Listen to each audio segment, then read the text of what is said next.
these aren't the only 5 by any means, right? Happy 5 Fact Friday. 5 Fact Friday. I'm Charlie Lambden, and it is 5 Fact Friday. Good morning. It is just Friday. It's just past midnight on Friday, the 20th of March, 2026, and this is 5 Fact Friday with me, Charlie Lambden, and this is Moving Home with Charlie.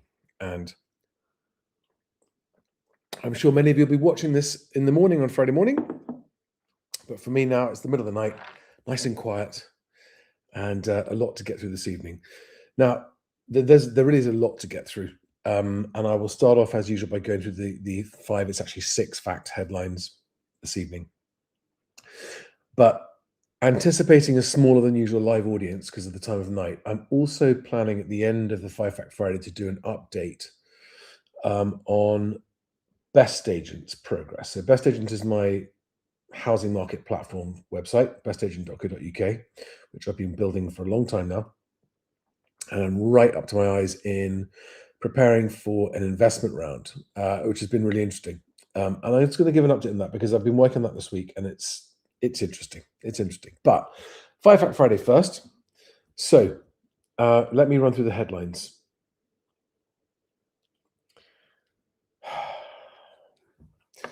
So in no particular order, shadow bank mortgage lender collapses and unloads hundreds of luxury flats onto the prime London market. And that actually ties into the private credit banking crisis as well, which is the thing that's going to cause the next financial crisis, or in fact, maybe has even begun to cause the next financial crisis, separately from the war. Fact number 2, the Bank of England has made liquidity improvement suggestions in the face of the private credit crisis, which would go to suggest that they are worried about another liquidity event, and they want to make sure that the bank, they're worried about it, right? They want to make sure the banks can handle it. Number 3, wage growth slows to the weakest in 5 years, turning negative in the private sector for real wages.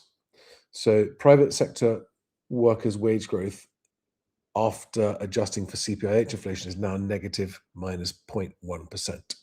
So that means that the cost of living, and this is before the cost of living crisis, the new one we're about to have, is already, cost of living is going up faster than wages for people in the private sector. Not in the public sector, but the public sector only makes up 20%.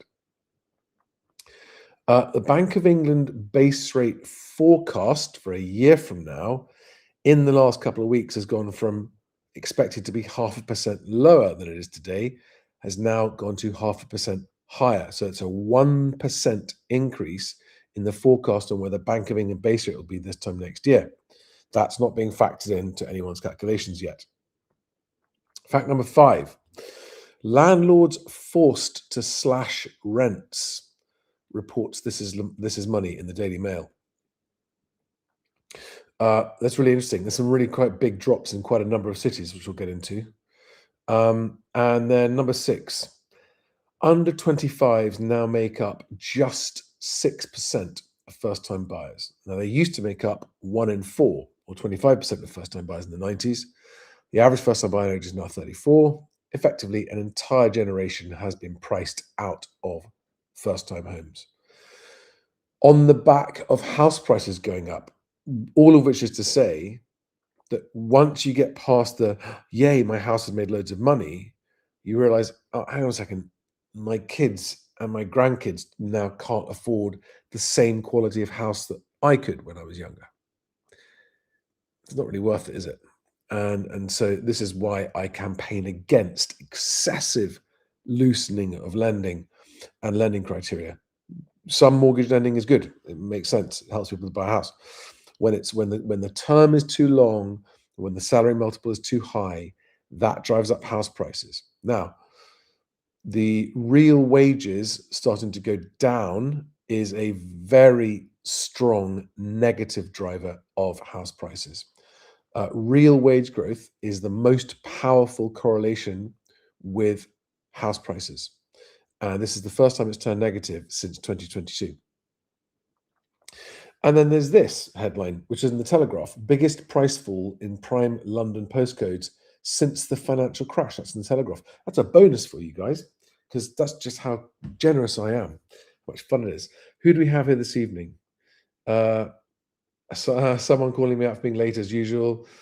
Dan Denning says, listening in, it's actually getting a bit scary now. Yeah. Light, hi there. Adam Demolisher. I'll come back to that question at the end. Hi there, Jay Tor, Andrew Dennis, Alexander, Tim Tree Frog. And yeah, the whole quality of life, you're quite right, is stuffed by house prices going up too fast.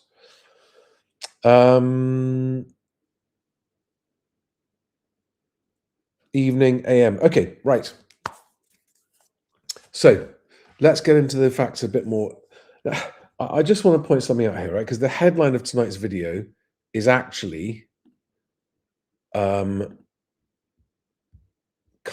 sell house trends on Google. Now, that's not new this week, which is why it's not one of the 5 facts. And that is mostly coming from America, but it's also happening here too. Can't sell house, can't sell flat, can't sell leasehold flat. And it really has spiked. I'll show you the graph of this, right? That's the graph, okay, of Google, of the search for can't sell house going back like 20 years or something. Now, the point of making this the title of this week's video is that look how many more people are struggling to sell their house. That is only going to get worse. Every single thing that's happening in the news, I haven't even touched on mortgage rates, they're up. I haven't even touched on what the cost of living crisis is going to do to inflation and the Bank of England base rate. I haven't even touched on any of that, right? Every single piece of news at the moment, and especially in the last week or two, is going to make selling harder, whoever you are. All right. And yet, the search on Google for can't sell house was going up already before the last couple of weeks happened. And so the purpose of me banging this drum repeatedly week in, week out is to try to help the majority of sellers who think that they can't sell their house, but in fact are just overpricing it, to wake up, because the longer it takes you to wake up, the worse it's going to be and the more you're going to lose, right? I'm going to also show you actually a post I did today on X with a link to a property on Best Agent on my site, which has had a £1.3 million price cut. Here it is. I'll come back. Yeah. So cut from 5.25 in August last year to 3.9 million in February this year, right? And this is Savills. And I just want you to try and make sure that you don't make the same mistake, it's very late, as this seller, okay? So this seller has gone to Savills, and Savills is an agent that most of us think, oh, well, they're a really high-end, credible, trustworthy agent.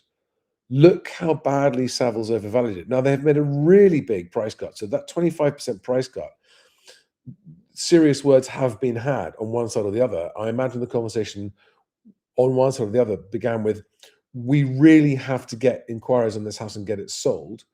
So can we make a very serious price cut?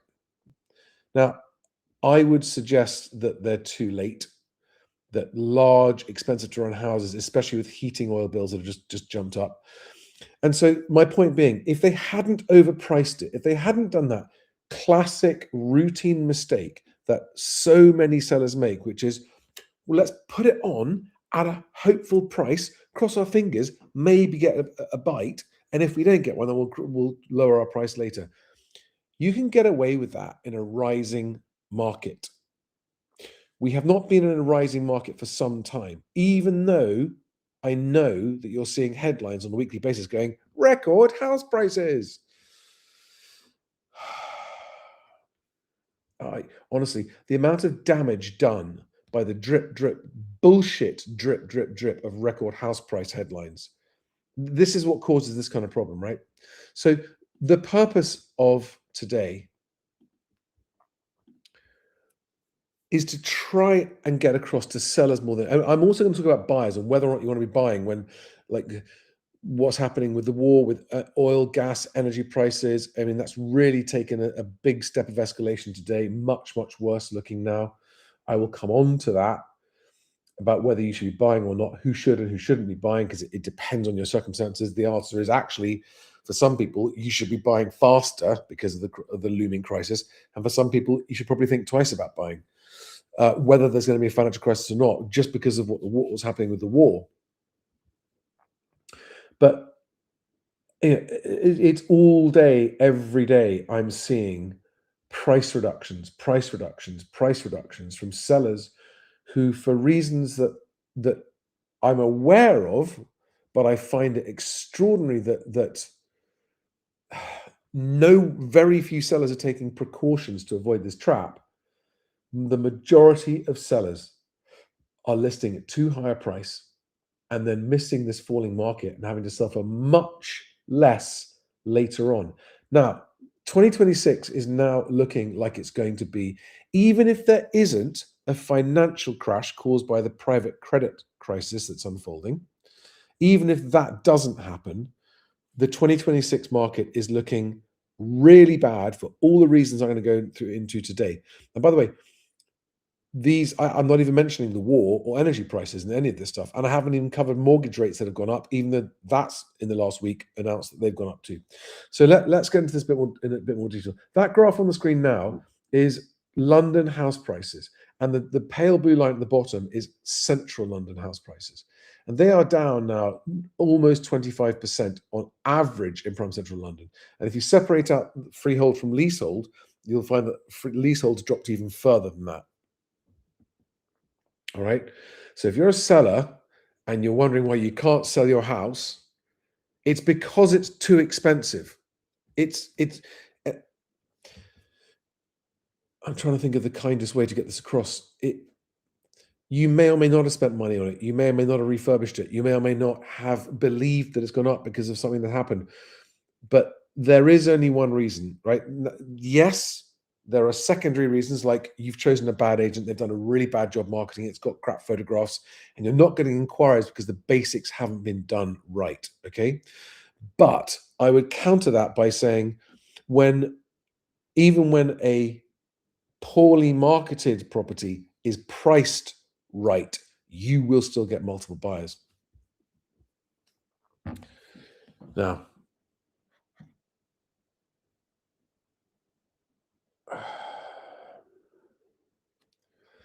so let's get into this. Fact number one.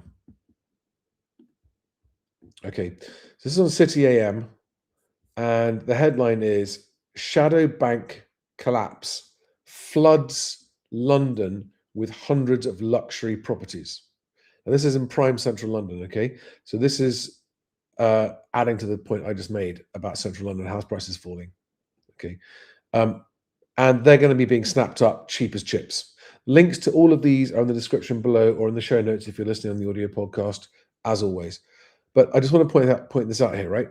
So MFS, which is the name of the lender that's gone bust, it was a niche property-backed lender,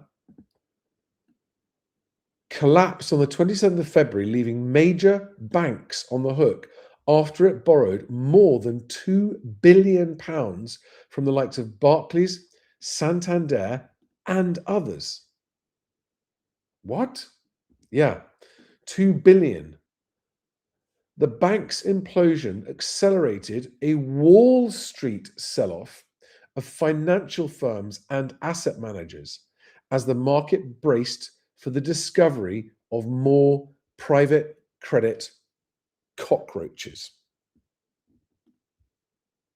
Now, this is an anecdotal example of what's happening in the private credit market. So MFS was effectively a private lender, not as regulated as the banks, makes riskier lending, does riskier lending. Central London house prices have collapsed as we've just seen that, as I warned several years ago, and as we've just seen in that previous story by the Telegraph, um, and that's put this lender out of business, and it's left the banks that lent it money also out of pocket. Okay, so that's fact number one, right? There is a flood of luxury properties coming on in prime central London, meaning that the prices aren't going up anytime soon. But there are some bargains there, and people are starting to say, "Oh, buyers are coming back to London." Yeah, you know what? The people who really want to buy in London, it's cheap compared to what it was now in central London. However, I wouldn't be too hasty if I were them. I would not be too hasty. Okay, because fact number two: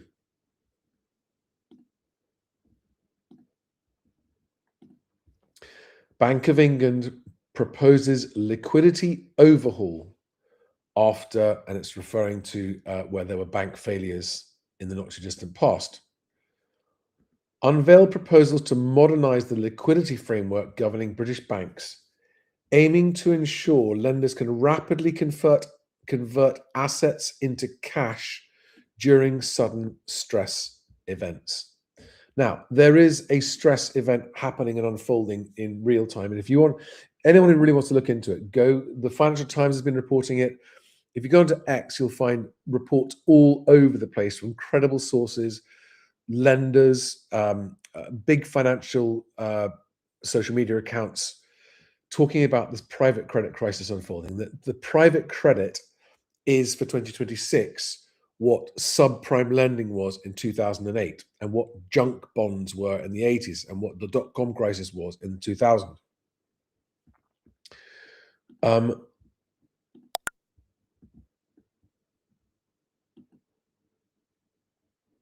And what they're saying here in this article that the Bank of England is going to do is they're actually going to make it easier for banks to convert assets into cash without having to increase the amount of liquid assets the banks have to hold.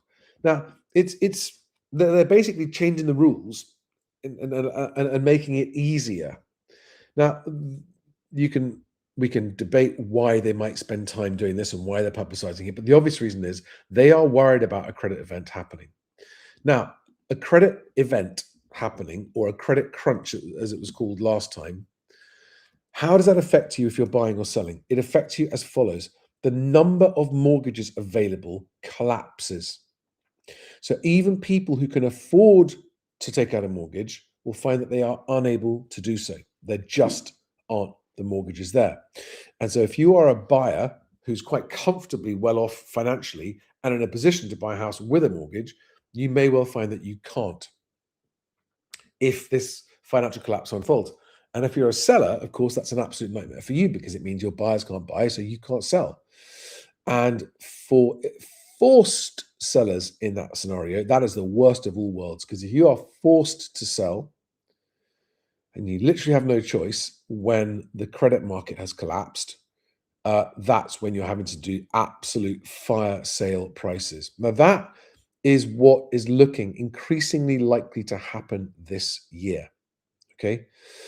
And that is why I'm saying to everyone, if you don't follow me on X, you really should, because that's where I post the most to try and help people be aware of what's happening.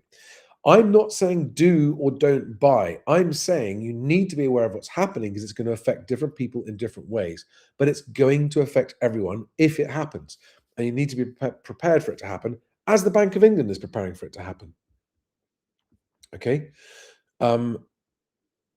And to those of you watching who go, oh, but it's only a tiny amount, it's nothing to do with the percentage of the total value of that market. It's to do with liquidity, right?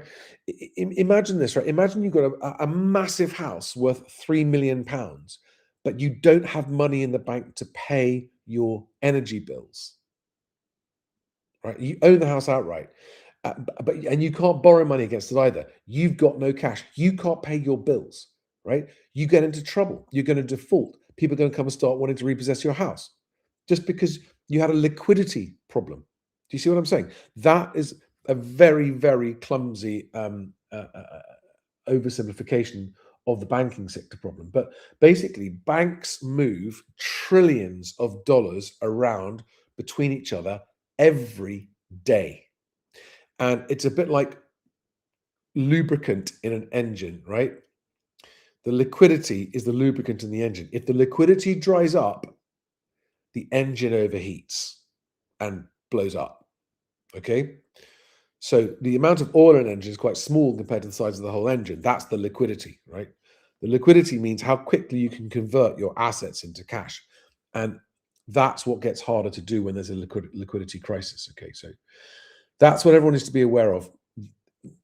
But anyway, let's keep going on. Now, the next fact is ONS reported wage growth today. And I want to remind everybody, and in fact, I'm going to pull it up now. Alex Granwald, Housing Stig's graph on the correlation between real wage growth and house prices. Okay. This is so important. This is a bigger driver of house price movement up or down than anything else. Here it is. This is Alex's famous graph that we've had on this channel many, many times. Okay. And I'm going to really make it full size.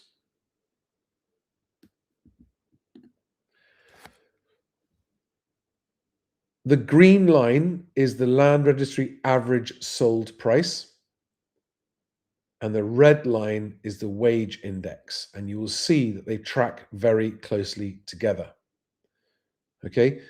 The orange line is transaction volumes, and the blue line is interest rates. And you will see that even when interest rates come down, prices don't necessarily go up. Okay. But we have now moved into for some people, for a significant proportion of the workforce in the UK, we've moved into a situation where your real wages are actually now shrinking. In other words, the cost of living is going up faster than wages are going up. That's happening. Okay. That is bad news. That is a very negative impact on house prices. Right, it will do. So you combine that with the fact that mortgage rates are going up, which reduces people's budgets. You combine that with the fact that energy bills are about to go up, which also reduces people's available disposable income. You combine that with the fact that the number of houses in the market is the highest in 11 years and the volume of buyers is dropping. So, it's all moving against you if you are a seller. It is the worst time to be a seller probably since 2008, 2009. It really is already. I mean, before we even start this year. And it's just going to keep getting worse. And so if you know people who are trying to sell houses, you got to try and get them to open their eyes and listen. It's not what they want to hear, I know, but if they don't listen, they're going to get caught out much, much worse and wish that they'd listened. Okay. Next up, we have this is the forecast of the Bank of England base rate. Hang on a second. Okay, now this graph, so I posted this today. Few have factored this into their home buying or selling calculations yet. That's a full 1% change in base rate expectations a year from now. So this is what I mean when I say, so there's the Bank of England base rate graph, and then that grey part is the forecast. And 2 weeks ago, they were forecasting rates to come down another 0.5% in the next year. But as of today, they're now forecasting them to go up by 0.5%. So in other words, a 1% change in what the Bank of England base rate is projected to be a year from now. Now, again, whether you should or shouldn't buy right now depends on a lot of your personal circumstances. And I'm not saying anyone should or anyone shouldn't buy. I'm saying the conditions for buying and selling a house have become much more volatile and risky. For some, the risk's gone up. For others, the risk of not buying has gone up for non-financial reasons. But this you need to factor in. So, for example, if you're thinking of selling and you think, oh, well, we'll wait and we'll sell at the end of the year. Well, I mean, unless you can't sell before then, anyone thinking of selling in the next 12 months should not be waiting unless you have no choice. Okay, on to the next fact. And that fact number, I think, 1, 2, 3, 4. This is fact number 5.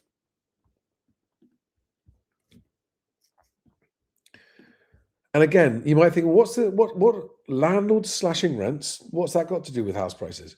Well, if rents are falling, which they are dramatically in some areas, it means that the yield on that property is falling, and if the yield falls, the underlying asset price falls. In other words, the house value falls too. So this is yet more negative pressure on house prices. Okay, and demand to rent a home has fallen off a cliff, with landlords having to slash rents to get tenants in the door. Rents are down in towns and cities across Britain. Certain locations have even recorded drops of more than 10% in a year, according to exclusive data from Hamptons, who are part of Connells, by the way. So this is Money, which is the financial part of the Daily Mail group, and they've got this graph here. And look at these drops, and this is all over the place, right? South Lanarkshire, that's 130 quid a month drop from £900. So that's well over 10%, so 14%.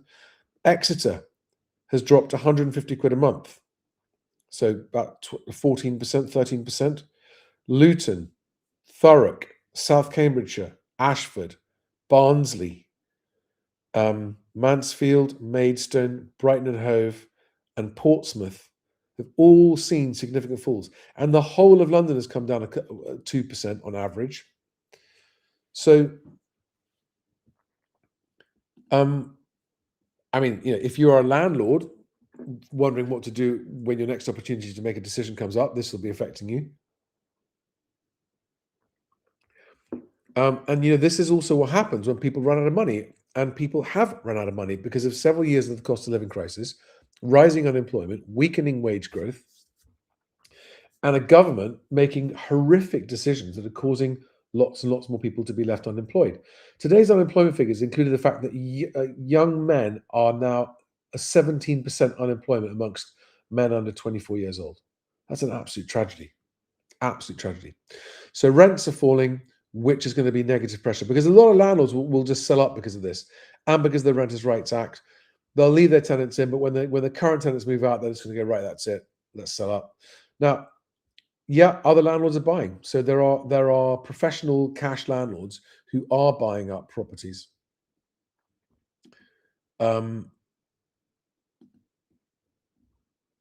So when one landlord sells up, often another landlord will buy them, but also first-time buyers will buy them. The homes don't go to waste. But the more landlords that are selling, the more downward pressure on prices. That's the point. Okay, right. And then fact number 6. A third of first-time buyers rely on the bank and mum and dad. That's no big surprise to anybody. But this is a story on the back of Skipton Group, which is the owner of Connells Estate Agents and a large mortgage lender. They're a building society. And they've pointed out that as many as 52% of first-time buyers now rely on at least 2 incomes. The average first-time buyer in England has now risen from 29 to 34, driven by a collapse in the number of under 25s buying their first home, according to Skipton's Home Affordability Index. Now, I'm no fan of these guys. That they are the owners of Connells, and Connells lock people into very, very long sole agency contracts. They overvalue horribly, and it backfires for a lot of people. Let me just enlarge this so that everyone can read it. While 1 in 4 people bought their first home under the age of 25 in the 90s, only 1 in 15 do so today. And why is that? Why is that, everybody? All together now? Because house prices rising too fast leaves a whole generation behind. It's so stupid. It's no one's fault for buying houses, and it's no one's fault for thinking, "Hey, buy a house and make money on it." It's the fault of successive government policies, starting with the Blair government in the 90s, when they massively relaxed lending criteria, and they saw the fastest growth. So under the last Labour government, there was the fastest growth in income to house price ratio. Right, went from 4.5 to 7.5 times salary under the last Labour government. So, and this is the point, like, no one should be aspiring to make lots of money out of house price growth, because there are losers. And it's not just that people can't afford their homes anymore because house prices have gone up so much. It's also local economy. People don't have disposable income. Everyone's pouring every last drop of blood, penny they've got into paying off their mortgage or their rent or the cost of living, whatever. And that's one of the things that's killed the British economy. So cheering for high house prices is a provably stupid thing to do. And it's another thing that I try and tell agents and brokers all the time when they're like, yay, house price growth, yay. Knight Frank and Savills going 4% house price growth. Yeah, no, it's not. It's bad news, right? Unless the people making money on the house price growth don't have families, right? If they don't have families and they just want to have no families of their own and keep money for themselves, well, good for them, right? Brilliant, great, whatever. But for everyone else, including their offspring, their kids, their grandkids, and the rest of society, it's just stupid for house prices to go up too fast. Right. Let's get into some questions. We're halfway through now. Good evening, D. Griffo, Nikki Knight. Hi. Darren, Andrew Dennis.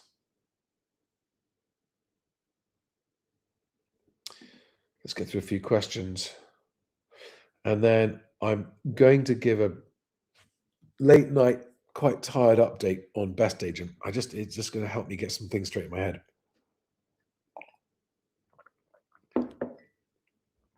Hello, Martin. I'm doing this now, so I don't have to do it in the morning. I've got other stuff happening tomorrow, as in Friday. Oh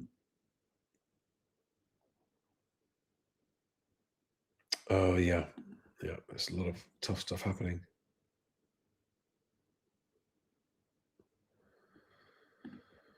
I'm just reading through some of the comments here. We're going to try and answer as many as I can.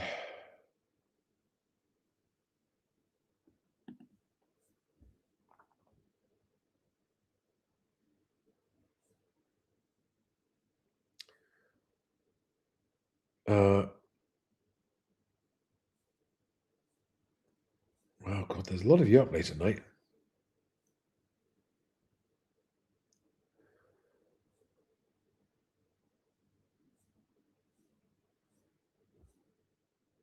Okay, right. Let's crack on with the first few questions. So, Aid Demolisher says, "Do you think Rachel Reeves will end stamp duty to boost movement within the property market with mortgage rates being up by 0.5% already?"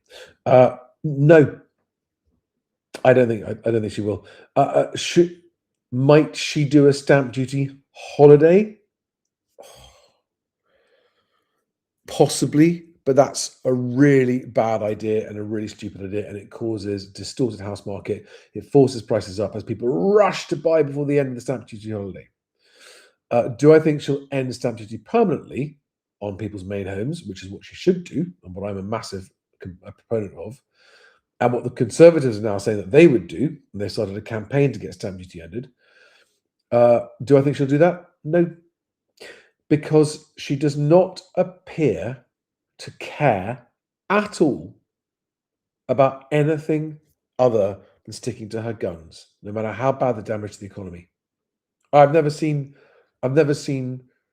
stubbornness like it, and I don't know whether it's stubbornness from stupidity or stubbornness from ideology, where she just doesn't care. I don't know, but the way she keeps doubling down on policies that are damaging the economy, damaging people's jobs, damaging the housing market. Um,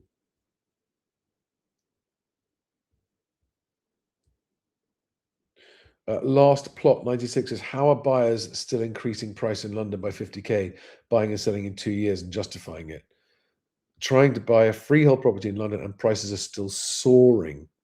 Viewed a house which is listed 50k since last sold 2 years ago.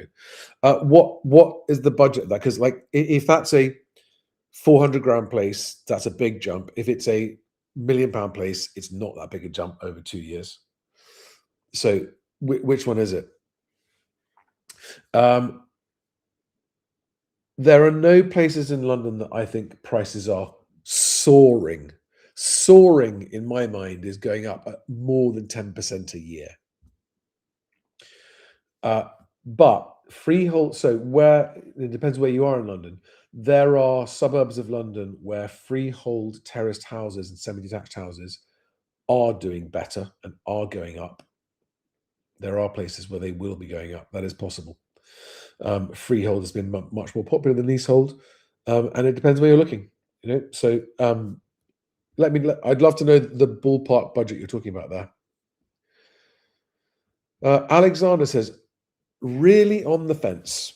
Got offer accepted with your template. Fantastic. That's great. That template is incredibly popular.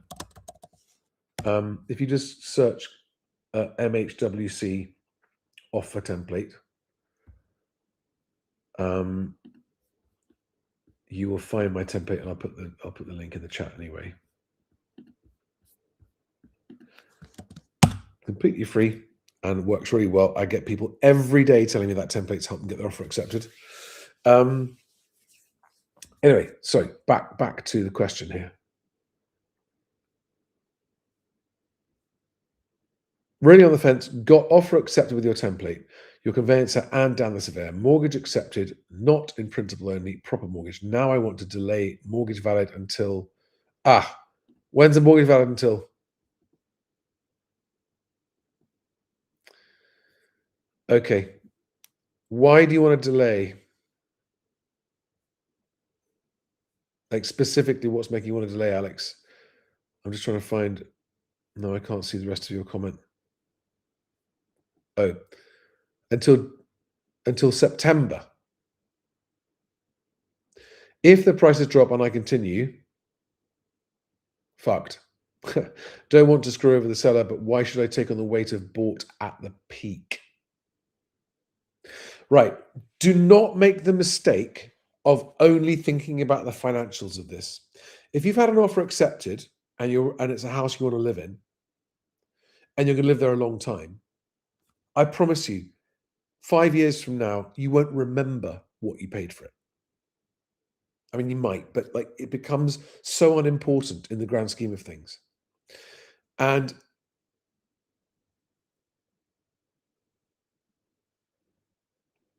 there's a lot more information I need to know about this, which is, is it leasehold, freehold, how big is the mortgage, what's the reason for moving, how long are you going to stay there, all that kind of stuff. Now, I would always say to people, never proceed with a purchase if you're in doubt about it. That's a mistake. But also, there are people who back out for the wrong reasons and then kick themselves. Okay, so if the prices drop, but you've bought it, you can afford it, and you're happy there, okay. If you'd waited and waited, well, is the seller going to wait? Might sell to someone else. Are you going to find someone you like as much? I don't know. But remember, it's about the move, not the money. It's about having a home.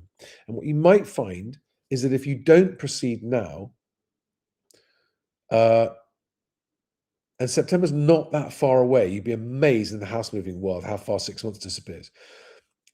Mortgages might dry up and you might miss your opportunity. So, if you're overextending yourself and if you're risking negative equity and if you're risking not being able to move in a couple of years' time, then definitely think twice about what you want to do next, because you are facing great risk. But if you can afford it, you're not overstretching yourself, you've got a secure job and income, you're comfortable paying the mortgage payments, and you want to live there and get on with your life, don't back out because you think house prices might come down. That would be a mistake. because you might miss the opportunity to be able to buy, and who knows when that opportunity will come back. Just getting to the point you're at right now, where you've got your mortgage, you've got a house, you've had your offer accepted, and you can actually buy a house and get into it. That takes so much work and effort and time and luck and persistence and patience and all that stuff, right? Don't worry about what's going to happen to the value of the house after you've bought it. Honestly, if you're buying it as a home to live in and you're planning to stay there long term, just get in there. Okay. I mean, if the amount you're paying has become unacceptable to you, as in you will not proceed at that price, and there's a new price that you will proceed at, then you go through the renegotiations process that I've suggested, but only if you are no longer willing to proceed at the price that you've agreed.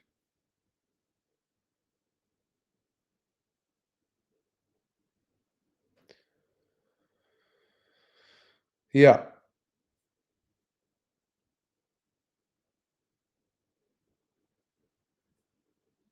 I, when I'm looking at the potential for this potential financial crash because of the private credit crisis and war doubling up, it all looks pretty bleak at the moment.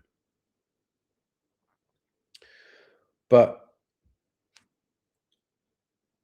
I'm more worried about people's ability to move house when they need to move house for life reasons than I am about what happens to prices, right? What happens to prices happens to prices. Prices go up, prices go down. Life goes on. Right? Life doesn't stop while house prices do whatever they need to do. It's horses for courses. But the one thing is for certain, it's going to get harder and harder and harder to sell houses this year. In my mind, I have a very, very high degree of confidence that that is going to be the case. Now, having said that, everyone who sells their house sensibly and intelligently with a good agent and doesn't overprice it will sell. It just will be harder to sell, and the prices aren't going to be as good as they were. Okay. If you're willing to accept the market, you can still sell provided you are realistic and intelligent and make sure you choose a good agent. But average sellers don't do that. Average sellers go with a mediocre to bad agent, thinking that they're saving money on the fee, don't factor in what it's going to cost them if their move fails, all these kind of things. Uh,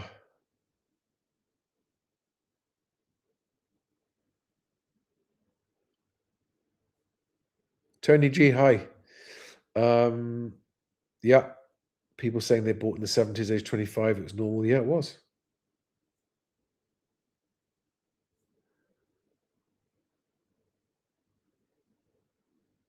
Yeah, that's a very good point. Dan Denning says it's also a massive population control system, making everyone think that they're wealthier as they're getting older, yet they're all saying how expensive a coffee or rural heating oil or food shop is. Yeah, that's true. It's genuinely been like a really big scam, hasn't it? House price wealth, a big con.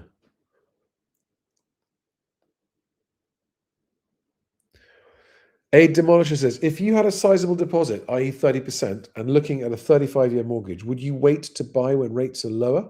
Well, sorry, first of all, why do people assume that waiting means lower rates? Why? Uh, or try and look for deals. I would always try and look for deals. Always. I would never wait. I always keep viewing. I would always keep viewing. And especially if you're going to plan to live in the house 25 plus years, right? You will, I 100% guarantee you, you will not find a house you love at a great price if you're not out viewing. See, it's that straightforward.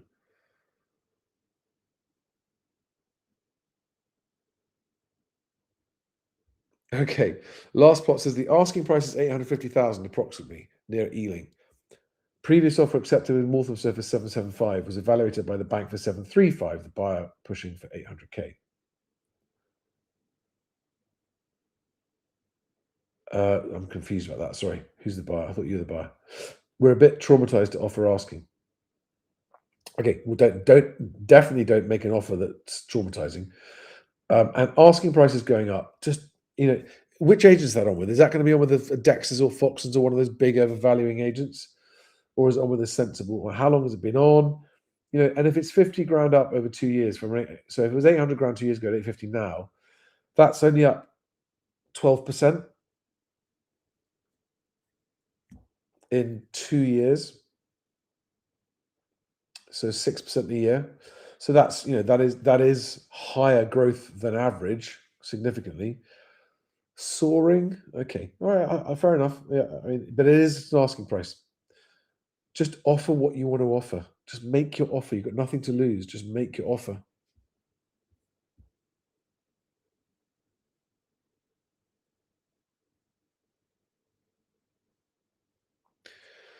Alexander, okay, yeah. If you've got reasons for renegotiating, then renegotiate always. If as long as you don't, as long as you're not going to risk losing the deal and then regret it.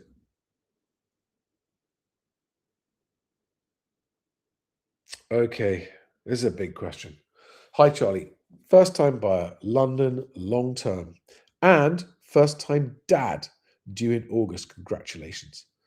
Really seriously, congratulations. It's amazing news. Are volatile market and rising mortgage rates a possible big crash enough reasons to postpone a purchase and continue renting? Right.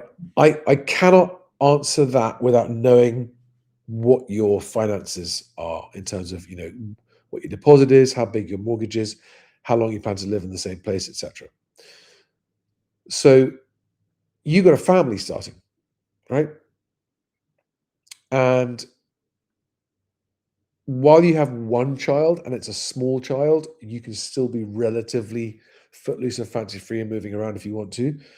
But generally speaking, if especially if you're planning to grow the family more, you want to have your roots down somewhere in the house you want to stay in. So um, at the moment, it's a buyer's market and it's getting more of a buyer's market. So, and if you're planning to stay long term, again, having a home to live in is worth more than whether you make or lose money on it. Like, it's the move, not the money. I can't say that often enough. It's a move, not the money. And of course, nobody wants to buy and then see the price of what they bought go down. But you know, it happens. It's not the end of the world.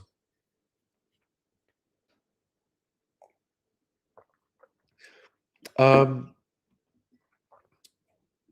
uh, I hope that's helpful anyway. F. Baldauf.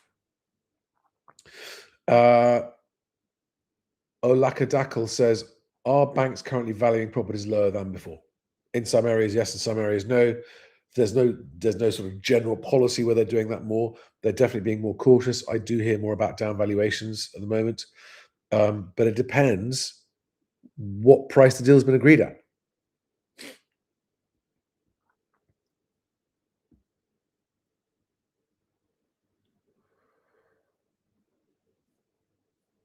Uh, okay,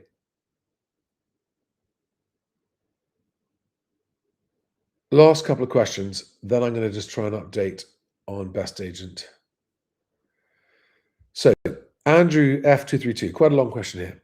Hey, Charlie, I'm viewing freehold, terraced, or semis in London. Most properties are overvalued, with stagnant properties being reduced by 50k increments, chasing the market down.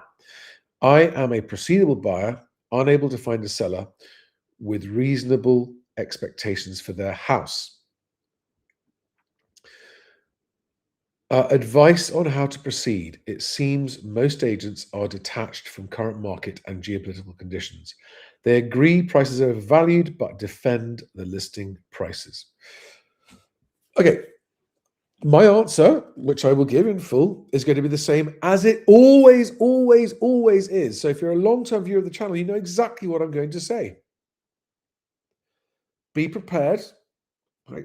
Use my offer template. Make sure you get your mortgage and principal, your proof of deposit funds, your search pack ready to go, and your conveyancer appointed. Right, so that your source of funds is approved, so that you've got everything to make your offer look as attractive as possible. Have you done that, Andrew F? Do you have everything ready to proceed? everything? Have you actually gone to the full extent to make your offer so attractive that they won't mind so much that it's a lower price? Because if you haven't, why not? All the time, I see people who I know have been long-term viewers of this channel who don't follow this advice, and I don't understand it. I really don't understand it. Oh, no one's accepting my offers. Well, have you done what I said? No. What did you think was going to happen? Like, the advice I give is not like, oh, it's advice for some people, not for others. It's for anyone buying. If you make your offer so that it's got belt and braces of everything to show that you are so serious and can proceed more quicker than anyone else, it works. So, first of all, Andrew, have you got everything ready? I mean, have you appointed a conveyancer? Have they approved your source of funds? Do you have proof of deposit funds? Do you have uh, uh, a conveyancer appointed and a mortgage in principle? Do you have all those things? If not, go and get them, right? That's my first advice. So that's being prepared. That's the first of the 3 Ps, be prepared. Number 2, be persistent. Be out in view, and when you find someone that you like, make your offer. Ignore the asking price, make your offer. Offer the maximum comfortable amount that you are prepared to make for that property in your circumstances. Offer it using my template with everything else I've just described. Make your offer. No guarantee the offer's going to get accepted, but by doing everything in accordance with my template, you maximize the chances of it being accepted. You improve your chances of being accepted. Okay? And P number 3, be persistent. Keep going. Keep going. Sorry, P number 3 is patient. So prepared is number first one. Persistent is the second one, viewing and offering. And patient is number 3, which is you make your offer and you just wait. Okay? Okay, right, you've answered. So yes, you have a conveyancer, mortgage decision in principle, proof of funds, no chain buyer. Cool. Owners just outright refuse. One did come back about 3 months later with an offer 50K less. I refuse to negotiate again. Okay, so that's good. Stick to your guns, but it doesn't sound like you're viewing and offering on as many as you could be. I don't know. Maybe I've got that wrong. But just keep going. Just keep going. If you are offering at what's sensible value to you, and no one is, it's like, it's a numbers game. You just expect to make offers on 10 places before you get one who says yes. You will eventually get one that says yes. Honestly, the number of I get every single day, and thank you so much to all of you that do this, and I love it when you do this. It really, really makes my day. So please keep them coming when you are finally in your dream home, and you often it's the first time you've ever contacted me just to say, by the way, I've been following your channel for a couple of years. We're now in our dream home. Couldn't have done it. Took ages, but we followed your advice, used a template, and it works. Okay, so you've offered on 2 so far, Andrew. Yeah, it's got to keep going. It's just numbers. Get the numbers up. I don't know if they're and if you're running out of places, then look at places that have been on the market longer and might have an even higher price, because there are properties in London that are 20%, 25% of value. They're out there, sitting on there. They've been on the market 6, 9, 12 months. Those are the ones to look for. All righty. You're welcome, Andrew. You're welcome. Fantastic. Andrew Dennis says, Charlie is so right and so wise. Thank you, Andrew. Very kind of you to say that. Right. Okay. Now, will you indulge me for a few minutes? For those of you who wanted an update on what's happening with Best Agent, my site, Best Agent, which, by the way, where was that? Where was that listing I wanted to show? Here it is. So, for those of you who are unaware, I am the founder, and to date, the sole investor. I have bootstrapped a new housing market transaction platform, a new property website, nationwide property website called Best Agent. I've been building it for a long time, and I've reached a really interesting stage with it. Hang on a second. Let me just get this up on screen. So I put this I posted this property on X today because of the big price drop on it. So this is my site best. This is one of the properties on it, right? And we're doing a lot of work. There's a huge amount of work going. We've got like 1.5 million properties in total on the site. It's a lot of data, a lot going on here. Profile, login, property information, and then if you're logged in, you get access to what are the price drops have been to the property timeline. And then also, thanks to Otter Property, we now have under every property where the data is available, we have land registry completed prices averages for that postcode. So this is a detached house in Bruton, Somerset, BA10. Okay. And down here, we've got a graph showing the sold prices for detached homes in this postcode going back for the last 5 or 6 years. And we've got the mean and the median. That's the geometric mean and the median. And the grey lines are the mean, which I've always said overstate it. And the green line is the median. So I can click that and get rid of. So what that shows you there, this is the month by month, right? Median completion price of detached houses in BA10. This is a bit spiky, but you can see that there's a real trend in 2021 to 2022. And we reached a peak in around about September 2022 for detached houses in BA10. And since then, with one exception, a bit of a spike, you can see it's been gradually trending down. And this is just, again, so that people can see at a glance, okay, what's happened to the median sold price of properties properties of this type in that postcode. Okay, it's just a bit more data, and it's right there on the page to help you. And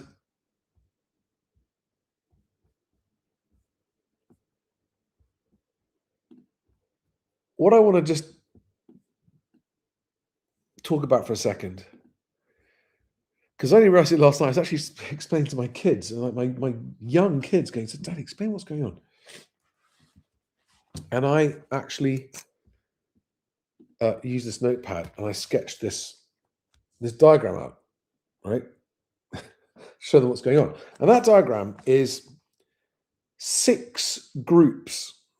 So Best Agent is on its way to becoming the UK's first and only end-to-end housing transaction marketplace. So it's not only do you go there to find a home and book a viewing or to find an agent, like you would on an existing property site, but you will then have the option of being able to, and there's a lot more information coming. But the thing we're doing with the land registry is going to make every property, it's going to be quite controversial when it happens.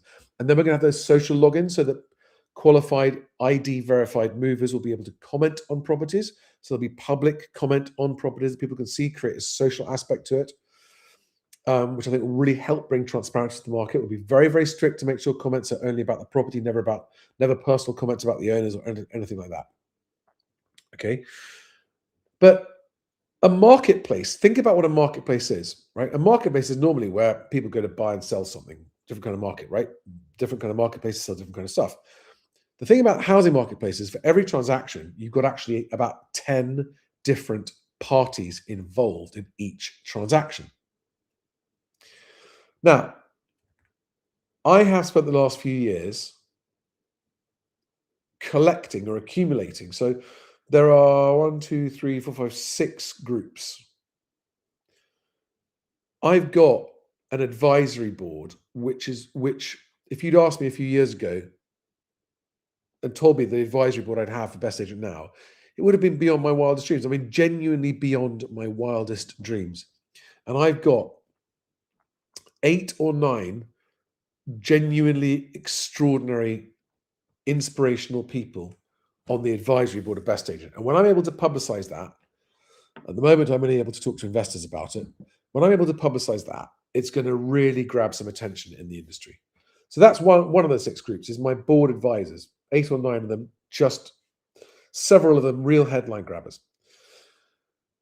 Next group, I've got 10 industry partners who've agreed to participate and become part of this platform. So that's conveyancers, mortgage brokers, search pack provider, ID verification, land registry, ordnance survey. There's detailed search providing technical stuff on properties. The list goes on, right? But basically, everything necessary to make a transaction flow really, surveyors, to make a transaction flow really smoothly. And we're working on an idea where if sellers or buyers want to use all the partners on Best Agent, we'll offer things like free insurance on for if a transaction fails, you get your costs covered, that kind of stuff. But that's not the real reason. The real reason to do this is because the transactions will happen much faster with a much lower chance of falling through. So that's the second group of people is the industry partners I've got, right? And they are all of them outstanding industry partners. And two of those 10 partners are government agencies. And what we're going to be doing with the land registry, and hopefully that will be live within about a month or so, will be the first site to do it. And the funny thing is that the existing property portals could have done it, but they can't do it because their clients won't let them. It's like an open goal for us. Brilliant. So the third group is you guys, the movers, right? We have had over the last few years, a steady trickle of movers using the site or trying to use the site. It's been very, very helpful to us when you do registering to sell, to find an agent, registering to buy, to find properties. And yeah, you've been incredibly patient. There's been a lot of bugs and fixing, but that's been really, really helping us get the site going. But we've got a significant database of movers who've registered on there now. And we don't market to them. There's a big opportunity to start bring that mover community to life, especially through the audience on this channel as well. Then I've got media. I've now got personal contacts on WhatsApp with journalists from almost every national media outlet that is aware of what's going on and has said that they're going to help give coverage and write about it because it is newsworthy. So I've got media lined up. I've got over 1,000 agents that have actually opened a back office account at some point of the last few years, which is where they can receive buyer and seller leads from us. So I've got agents involved. And then, so that's board advisors, industry partners, movers, media, agents. And I've also got a waiting list of investors. And this is where it gets really interesting because I'm now basically putting the finishing touches to opening this up for an investment round. Our first and probably our only investment round that we have. And I've got to work out how to put together the story here, the pitch for everybody. And it's complicated. And I'm also working out how the investment mechanism itself is going to work, because what a lot of people don't know is when Best Agent has succeeded and hopefully become the default platform that people use for their housing transactions because it's the safest, easiest, and fastest way to have a housing transaction. The idea is that it'll then become a foundation. It won't be sold or exited. It's not going to be sold off to a big corporation, millions of pounds. The whole idea here is to actually try and create a better functioning housing market for the benefit of society as a whole, and then protect it from the people who would exploit it one way or another. Yes, I'd like to make lots of money. I think it's okay making money when you're helping people. And nothing on there costs anyone money that they don't want to spend. So there are no traps. We're trying to protect people from being ripped off by bad suppliers. But that means it's weird because I'm not selling shares in the operating company. I'm effectively, to investors, I'm effectively selling bonds with different kind of returns. So fixed cap return or a share of revenue in perpetuity. So it's almost like non-equity shares, if that makes sense. Because I can't have investors having any control over the company because they always fuck it up. Always. I've got so many stories, and you never know who it's like. Not all of them, but there's always one that will just the stories I've got. So I'm also very keen. Here's the other dilemma I've got. Right, I am very keen that people who love the idea and would love to invest in it. But by the way, excuse me, Financial Conduct Authority regulations prevent me from accepting money from anyone unless they are an experienced investor or a personal contact. So friends, family. Otherwise, you've got to be an experienced investor as defined by the FCA. And what that means is that it's the already rich guys who are going to make money off this. That's fine. That's no problem with that. That's cool. They're making investments. They're risking their money. They're supporting an enterprise. That's cool. But I would much rather that people who understand the risks and okay, I realize it's a startup. You could put your money, you could lose it. But I actually think it's a great idea and I want to invest in it. Well, the rules say I have to say no unless you meet the criteria that the FCA has set. Because to go through the crowdfunding, you've got to fit into all these pigeonholes that I don't, and it doesn't, and I won't, for lots of reasons. But I just realized effectively I've got the platform is built. We've got the properties. We've got some agents, not enough yet, but we've got some agents. I've got media waiting to cover it. I've got movers waiting to use it. I've got industry partners waiting to help operate the platform with me and support it and promote it. And I've got these incredible board advisors and I've got investors waiting as well.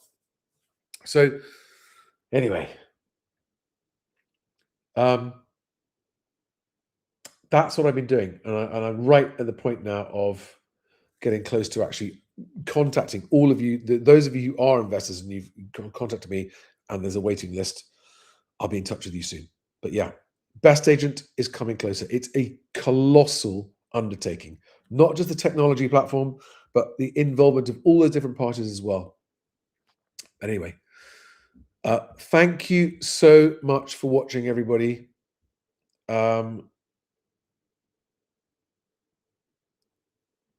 And thanks for listening to my rambling. Thanks for being up late with me, keeping company late at night. By the way, if you're a Guns N' Roses fan like me, best album they ever did, GNR Lies. And if you haven't heard it, thank me later. Otherwise, guys, have a fantastic weekend. See you soon. Bye-bye.